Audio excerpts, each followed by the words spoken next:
Welcome to Blizzard Fire. We hope this video helps fire up your solution. You start by confirming the essentials. Your laptop shows the hotspot as connected and your phone has mobile data active. Once done, make sure tethering is allowed by your carrier and the phone has at least 20% battery. Next, disable competing adapters on the laptop, turn off Wi-Fi adapters, Ethernet, and any VPNs because they can block routing.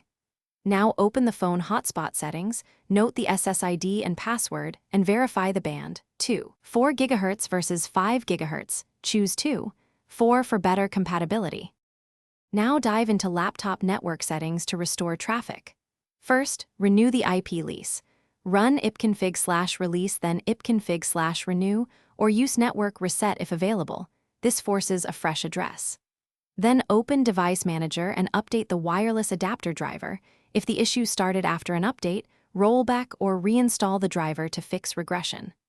Also inspect firewall rules and proxy settings. If a proxy is set, turn it off and confirm DNS is set to automatic or use a public DNS like 1.1.1.1.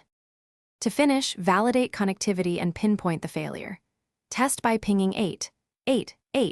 If that succeeds but domain pings fail, it is DNS. Change DNS to 1.1.1.1 or 8.8.8. Once tested, reboot both phone and laptop and toggle the hotspot, then forget and repair the network to clear cached credentials. If problems persist, perform a network reset on the laptop and a hotspot settings reset on the phone. Troubleshooting tip.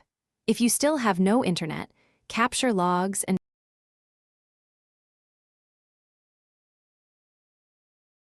Thanks for watching. If you found this helpful, don't forget to like and subscribe.